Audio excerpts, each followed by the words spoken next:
Hello, my friend, and welcome to your sleep story. My name is Stephen Dalton, and tonight I invite you to journey with me to the heart of Marrakech on a rainy evening. Close your eyes, settle into the warmth of your bed, and listen as the raindrops gently tap against the windows. Let go of the day, take a deep breath in and out, and allow yourself to drift into a world where memories are woven into gemstones and love lasts a lifetime. This is the story of Assan, the jewel crafter, and the night that changed everything for him. To the city of Marrakech, wrapped in the embrace of a cool, steady rain, shimmered under the golden glow of lanterns. The narrow streets, lined with centuries-old buildings, glistened as raindrops kissed the cobblestone paths. Somewhere, deep within the maze of alleyways, a small window flickered with a warm amber light.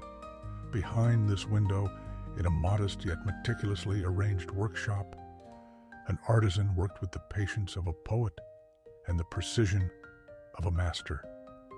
Assan, the legendary jewel crafter, sat at his workbench, the delicate hum of the rain outside blending seamlessly with the rhythmic scrape of his tools against precious metal. His fingers, steady and sure, guided a delicate ruby into the embrace of a gold ring, its setting designed with intricate leafy patterns.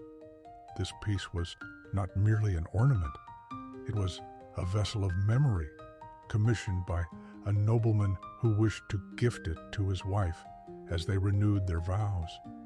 Assan understood the weight of such moments, and so he worked with reverence, as though shaping the very essence of love into tangible form.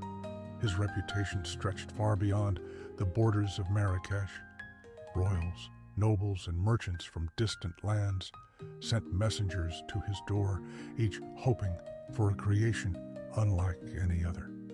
But what truly set Assan apart was not just the exquisite beauty of his work, it was his gift. He alone possessed the ability to imbue gemstones with memories, a secret art passed down through generations. With the right ritual, a stone could be more than mere decoration. It could hold a heartbeat, a whisper, a moment frozen in time. The night outside grew heavier, the rain falling in rhythmic waves, and as Assan placed the finished ring into its velvet-lined box, he let out a soft sigh of contentment. The piece was perfect. He reached for his cup of tea, now lukewarm, and leaned back in his chair, listening to the comforting patter of rain on the roof. His work was done for the night, or so he thought. Rising to his feet, Assan made his way to the front of his shop, where a simple wooden post box sat just outside his door. It was a habit, a small routine at the end of each night to collect any messages left for him. As he reached inside, his fingers brushed against something unexpected, an envelope, damp at the edges, but carefully placed, as if delivered in secret. There was no sender, no seal, no markings, only his name, hastily scrawled across the front. Curiosity sparked in his mind as he turned the envelope over in his hands, feeling its weight. It was thicker than a simple letter. Something was inside. Bringing it inside, he carefully broke the seal, unfolding the letter with practiced precision. His eyes scanned the neat handwriting, and as he read, his breath caught in his throat. Master Assan, I know you are a very busy man, and I do not come from wealth or nobility, but I write to you tonight with a heart full of hope and a plea that only you can answer. My wife, she has fallen into a deep sorrow, one that no doctor or healer can mend. Our 5 children, once the light of our home, have grown and moved far away, their lives pulling them to distant lands. The laughter that once filled our house has faded into silence, and in its absence, my beloved has lost herself. Her spirit wanes with each passing day, and I fear that soon I will lose her completely, not to illness, but to a grief too heavy for her to bear. I have enclosed 5 letters, each written by my wife. In them, she has captured the happiest memories of our children, moments of pure joy that once made her soul sing. I beg you, Master Assan, to take these words and imbue them into a necklace, one that she may wear close to her heart. Let her feel the warmth of those moments again. Let her remember the love that still exists, even across the miles. My wedding band is also enclosed. If it is possible, please weave it into the necklace. I have spent all that I have seeking ways to heal her, but now my only hope is you. Please, Master Assan, I ask for nothing more than the chance to see my wife smile again. Ismad Jahir. Assan's fingers tightened around the parchment as he exhaled, his heart heavy with the weight of the words. The rain continued its steady song outside, but inside his shop, a storm of thought swirled within him. He had crafted pieces for kings and queens, for merchants and scholars, but here, each will in his hands was a request unlike any other, not born of vanity or status, but of love, grief, and desperation. He set the letter down and unfolded the smaller 5 sealed envelopes, each labeled with a name. The names of the children. Alongside them sat a simple gold wedding band, its surface worn smooth by time, a symbol of love that had endured years' hardships and now heartache.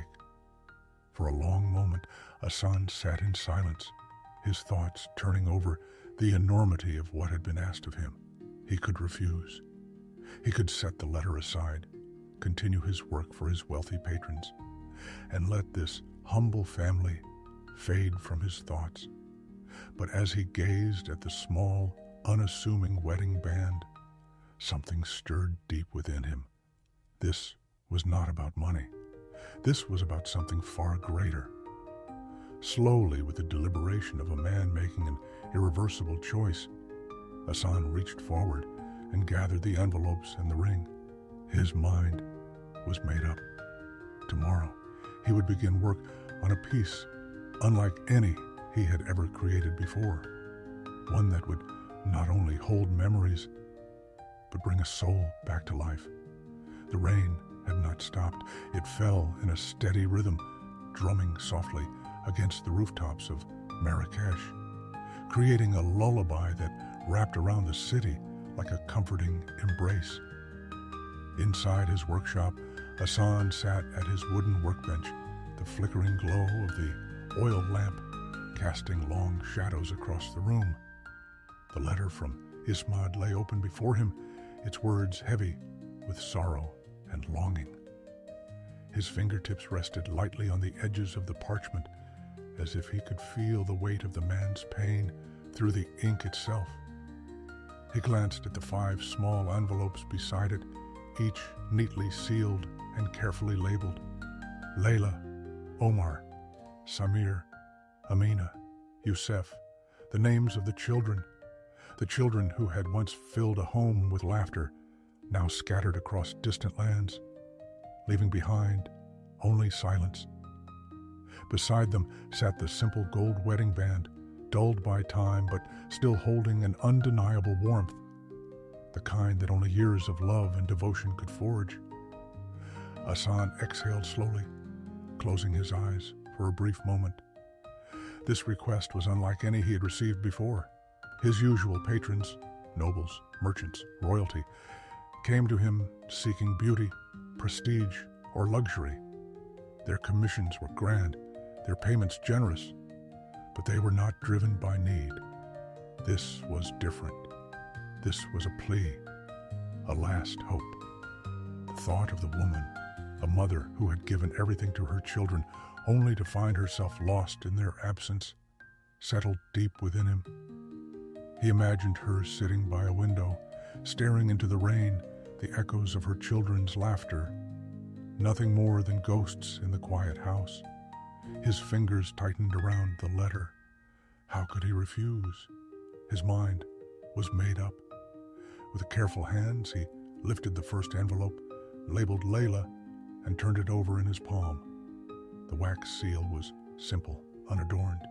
He broke it gently, unfolding the delicate paper inside. The handwriting was soft and slanted, a mother's careful script. He began to read. Layla was my firstborn, my guiding star. I remember the night she took her first steps.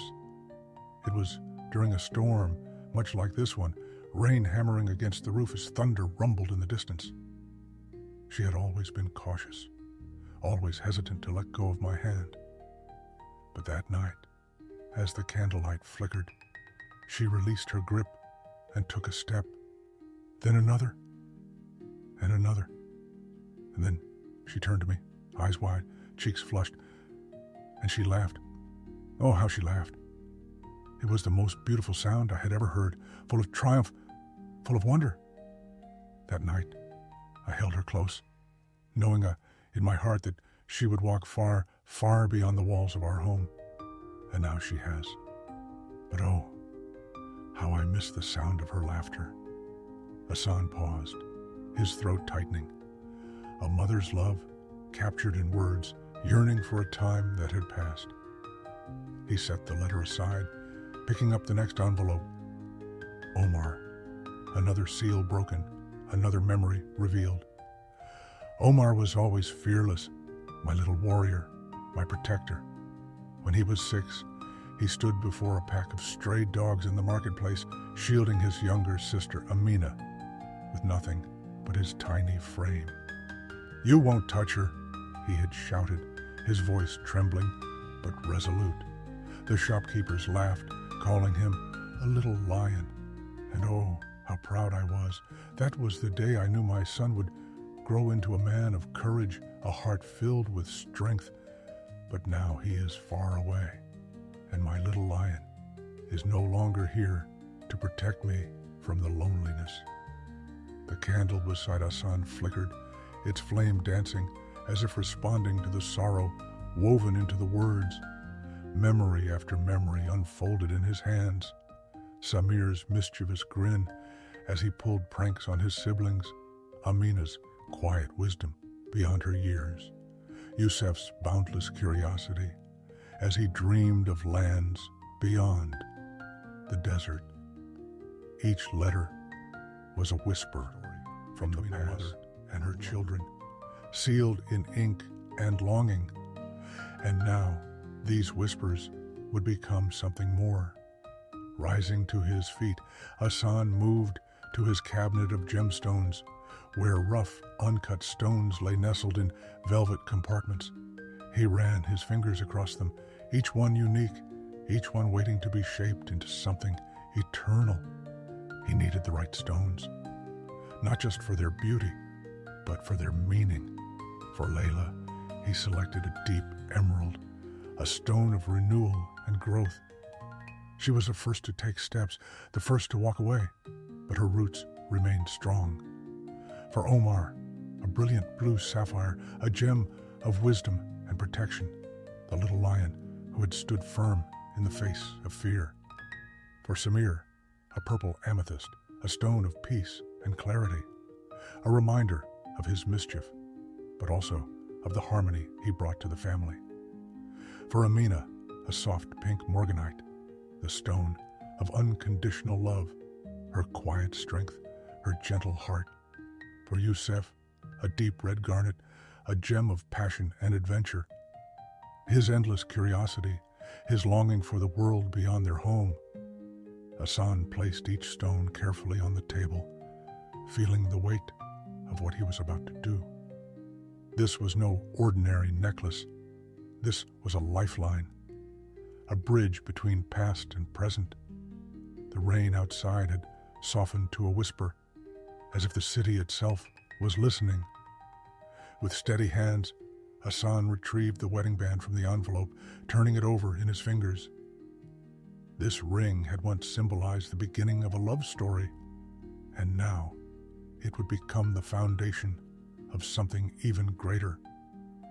He set to work. The first step was to prepare the gemstones for the memory ritual. He retrieved a small, intricately carved vessel, setting it in the center of the workbench. This was where the transformation would take place. One by one, each letter would be burned, the ashes merging with the gemstones, binding memory to matter. Assan lit the first candle, its golden glow casting a soft warmth across the workshop. He reached for Layla's letter, carefully wrapping the delicate parchment around the emerald, binding them together with a thin strand of gold thread. He whispered a quiet prayer, a blessing for memory, for love, for eternity. Then, with a slow, deliberate motion, he held the edge of the paper to the flame. The fire caught, crackling softly as the letter burned away. The words turning to smoke, the emotions sinking into the stone. When the flames died, only the emerald remained, its surface now holding an inner glow, as if it had absorbed the very essence of the past. One by one, he repeated the process with each letter, each gemstone. The sapphire for Omar, absorbing the courage of a young boy standing fearless in the marketplace. The amethyst for Samir, now carrying the echoes of his laughter and joy. The morganite for Amina, infused with the quiet wisdom of a sister who held her family together. The garnet for Youssef, pulsing with the restless energy of a dreamer chasing the horizon.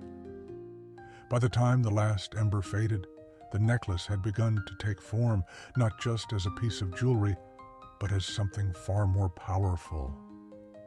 Assan exhaled, his hand steady, his heart full. He knew now, without a doubt, that he had made the right choice. Tomorrow, he would begin the final stage. Tomorrow, he would craft a miracle. The night was deep, and the rain had settled into a quiet drizzle, its gentle rhythm a soothing companion to Assan's steady hands. The soft glow of lanterns illuminated his workshop, casting golden hues on the scattered tools and glimmering gemstones that lay before him.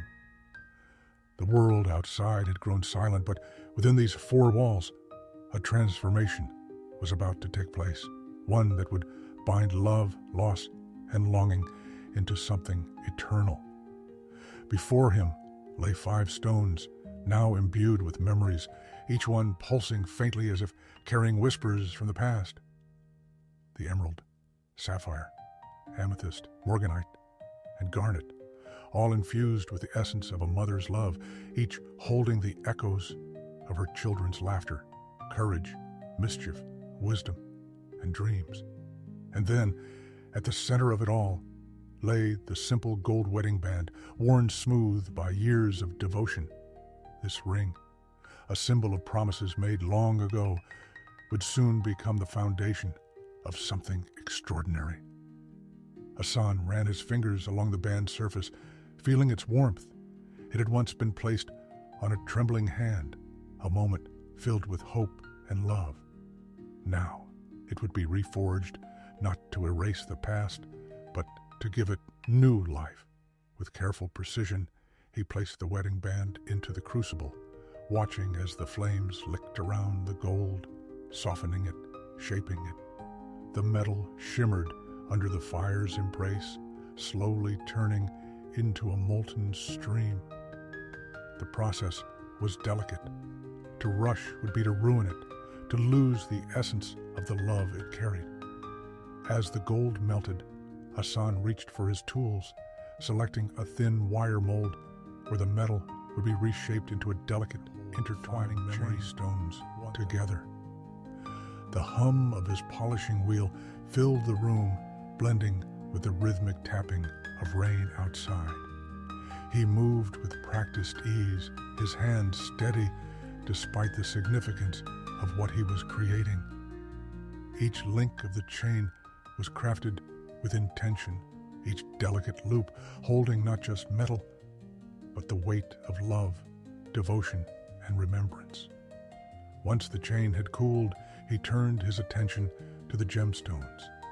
He picked up the emerald first, tilting it under the warm glow of the lantern. It was flawless, its surface smooth, yet beneath the green depths, it carried something far more valuable than its color. It carried the memory of Layla's first steps, the triumph in her laughter. With slow precision, Assan shaped the gold filigree that would cradle the stone, delicate swirls of metal forming a pattern reminiscent of vines symbolizing growth and resilience.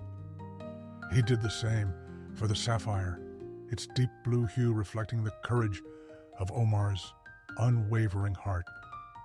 The amethyst, rich and calming, was set next, holding within it the mischievous spark of Samir. The morganite, soft and gentle, cradled the wisdom and love of Amina, while the garnet, burning with deep red fire, carried the adventurous soul of Yusef. Each setting was crafted with patience, every swirl of gold ensuring the stones would never part, just as a mother's love never fades, no matter the distance. As the necklace began to take form, Assan paused, inhaling deeply. He had created thousands of pieces in his lifetime, each one exquisite, each one crafted with care. But this was different. This was not a piece of jewelry. This was a bridge between past and present, a vessel of love given form. The candle beside him flickered, as if sensing the moment. The rain, still steady, whispered against the windows. He reached for the necklace one last time, turning it over in his hands, feeling the cool weight of it, the energy it held. It was ready. The final step was sealing the memory within. He set the necklace in the center of his workbench, surrounding it with burning lavender incense, the fragrant smoke curling gently around the gemstones. This was a sacred moment, the final blessing. Placing his hand lightly over the necklace, he closed his eyes, whispering softly, "May this piece hold the warmth of love, the echoes of laughter, the strength of memories. May it bring light where there is sorrow and peace where there is longing. May it remind the heart that love never fades, only transforms." For a moment, the room was utterly silent. Then, as if in response, the necklace shimmered. A soft, golden glow pulsed from within, subtle yet unmistakable. The memories had settled, woven into the very essence of the piece. It was complete. Assan exhaled, a slow and steady breath. He had done it. With the greatest care, he placed the necklace into a velvet-lined box, its deep blue fabric cradling the golden chain and its 5 radiant stones. He fastened the lid, tying a simple silk ribbon around it, a final touch of grace. Tomorrow, he would deliver it. Tomorrow, he would return this love, these memories, to the woman who had lost herself in sorrow. And perhaps, just perhaps, she would find herself again. As he blew out the lanterns, leaving only the gentle flicker of the last candle, Assan allowed himself a small smile. The world outside remained dark, the rain unyielding. But within his workshop, where memories had been transformed into something tangible, there was light, and soon it would find its way home. The morning arrived with a soft gray sky, the rain still lingering in the air, clinging to the rooftops and cobblestone streets of Marrakech like a whisper from the night before. The storm had passed, leaving behind a city that glistened under the delicate drizzle. The scent of damp earth and distant spices from the marketplace drifted through the air, mingling with the fresh morning breeze. Inside his small yet sacred workshop, Assan stood before his workbench, his hands resting on the velvet box that held the necklace of memories. He had spent countless nights crafting treasures for kings and nobles, but never had a piece felt so heavy with meaning. It was more than just gold and gemstones.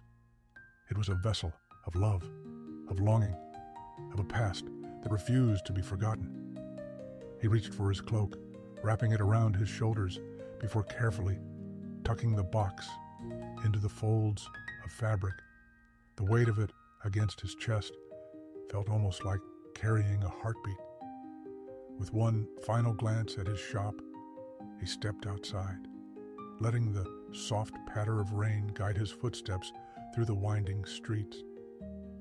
The journey took him through narrow alleyways, past vibrant market stalls now covered in cloth to protect their wares from the drizzle. The usual calls of merchants were quieter in the morning mist, the city moving at a slower, gentler pace.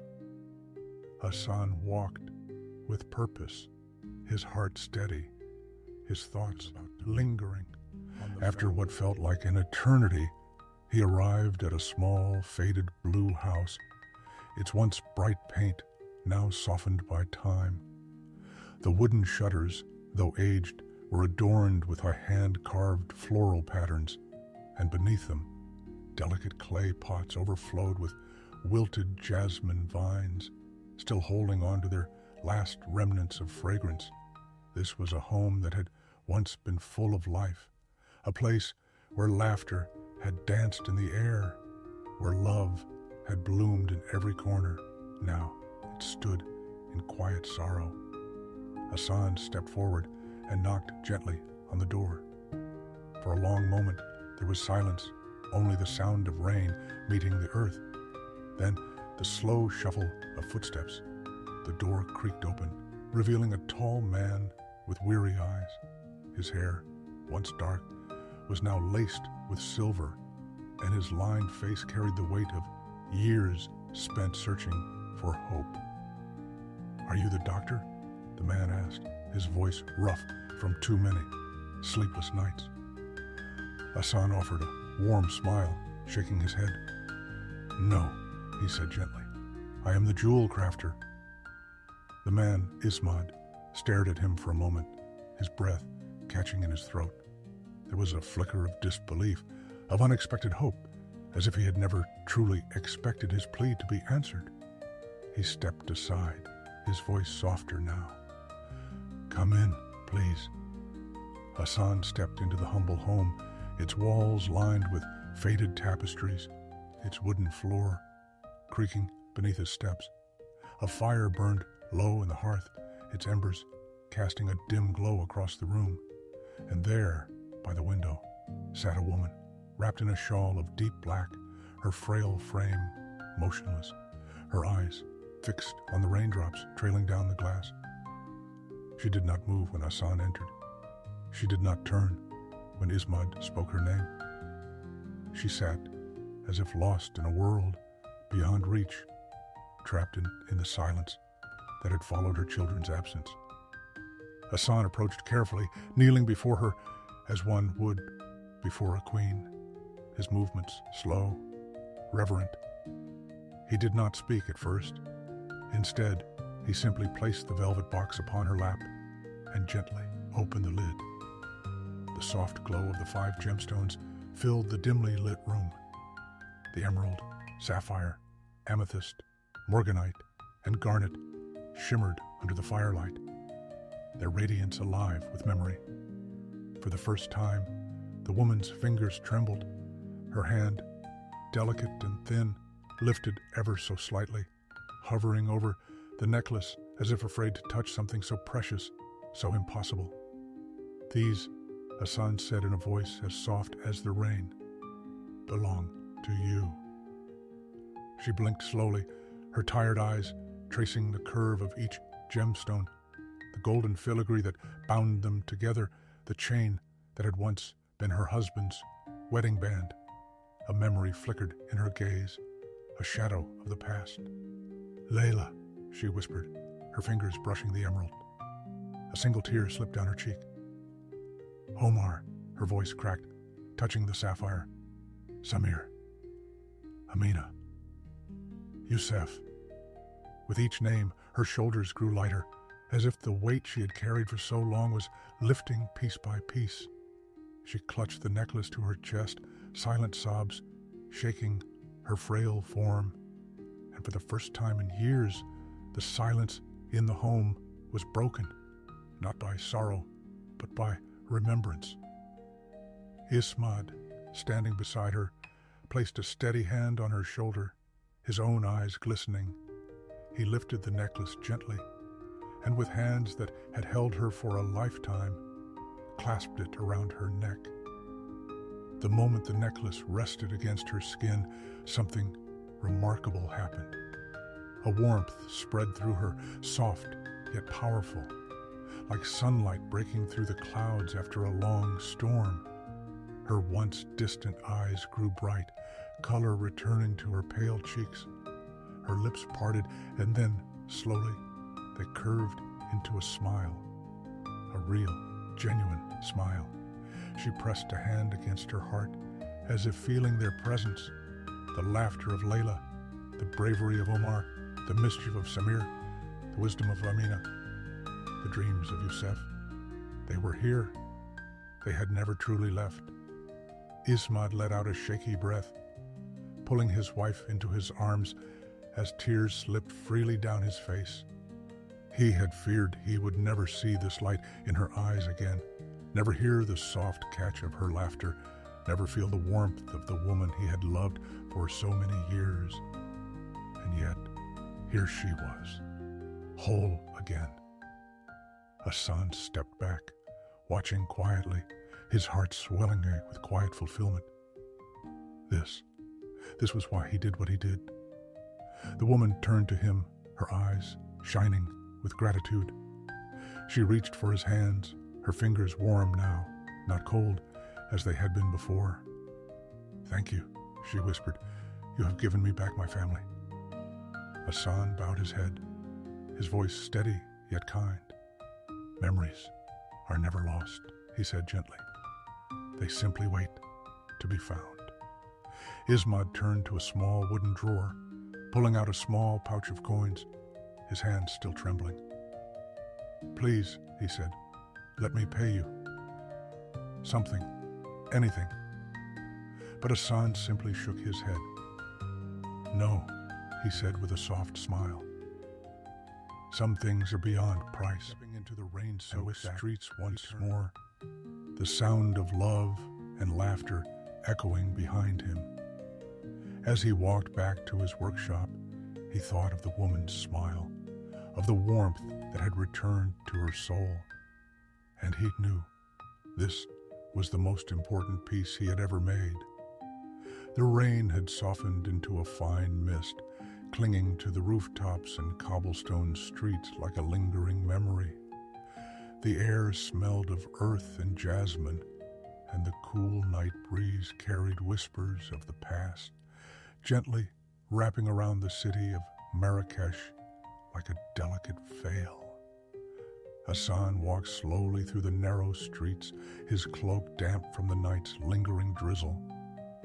His hands were tucked into his sleeves, but it was not the cold that occupied his mind. It was the memory of her smile. The woman who had once sat in silent sorrow, her spirit fading like a candle in the wind, had come back to life before his very eyes.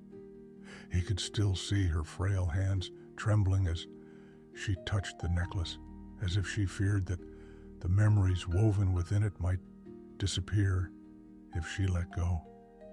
He could still hear the soft gasps she made as each gemstone awakened a piece of her heart that had long been buried under grief. He had watched as the weight of sorrow lifted from her shoulders piece by piece, replaced by something fragile yet powerful, hope. And hope, Assan knew, was the most precious thing of all. His footsteps echoed against the wet stone as he made his way back toward his workshop. The familiar sight of his small window glowing in the darkness. He exhaled, stepping inside, the warmth of the space embracing him like an old friend. The scent of burned incense and polished metal that still lingered in the air, and the tools on his workbench sat patiently, waiting for his return. He placed a hand on the wooden surface, feeling the worn grain beneath his fingertips. His gaze fell upon the scattered gemstones, the tiny flecks of gold and silver that shimmered under the dim lantern light. These were the elements of his craft, the pieces of a trade that had once been nothing more than shaping metal and stone. But tonight, he had been reminded of something far greater. Jewelry was not just ornamentation. It was a vessel of memory, of love, of life itself. He had known this before, but tonight he had felt it. His hands moved without thought, reaching for his leather-bound notebook, the pages filled with sketches and notes from years of work. But instead of flipping to a past commission, he turned to a blank page. He reached for his charcoal pencil and began to sketch. Not a ring for a nobleman, not a pendant for a queen, but something for himself. The candle beside him flickered as he worked, his strokes careful, deliberate, as if capturing something precious before it slipped away. He wanted to remember this night. The way the necklace had shimmered with the weight of a mother's love. The way Ismad had held his wife like a man who had just found her all over again. The way laughter had returned to a home that had once been filled only with silence. He wanted to craft something that held his own memory of this moment, a token not of grief, but of the power of love that endured even across time and distance. Perhaps a ring set with a single deep sapphire to remind him of the quiet courage it took to hold on to the past while embracing the present. Or perhaps a pendant crafted from a teardrop-shaped garnet, a tribute to the way loss could transform into strength when love remained unbroken. He wasn't sure yet, but what he did know was that he wanted to keep this feeling close, this quiet fulfillment, this understanding that his craft was more than just creation. It was restoration. The night deepened, the world outside growing still. Assan set down his pencil, looking at the sketch before him. His chest rose and fell with a quiet sigh, not of exhaustion, but of peace. He had spent years chasing perfection in his work, always striving for the finest cut, the most intricate design, the rarest stones. But tonight, he had been reminded that true beauty was not in the metal, nor the gemstone itself. It was in the stories they carried, the stories of love that endured, the stories of hands that once held small fingers, now wrinkled with time, but still reaching, still remembering. The stories of laughter that once rang through a home, long gone, but never truly lost. Memories did not fade. They simply waited for the right hands to bring them back to life. Assan stood, stretching his arms, the ache of the day settling into his muscles. The candle beside him had burned low, its golden light casting long, soft shadows across the room. He smiled to himself, a small, content curve of his lips. His work tonight was done. He moved toward the window, pulling the wooden shutters open just enough to let the cool night air drift in, revealing a blanket of stars that stretched endlessly above the city. The rain had washed the streets clean, leaving them glistening under the moonlight. For a long moment, He simply stood there listening to the quiet, letting the stillness settle into his bones. Then, with a slow breath, he whispered to himself, This is why I do what I do."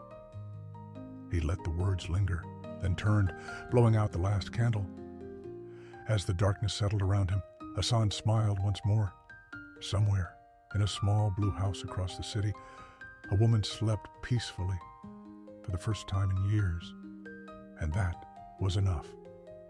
And now, as the rain gently falls outside, know that you are safe, loved, and at peace. Let your own memories, like the gemstones in Assan's creation, rest gently within you, bringing warmth to your heart. May your dreams be filled with light, love, and the quiet comfort of knowing that nothing precious is ever truly lost. Everything we love stays with us, in the stories we tell, in the moments we cherish, in the whispers of the past that drift through our hearts like a gentle breeze. Good night, my friend. Sleep well.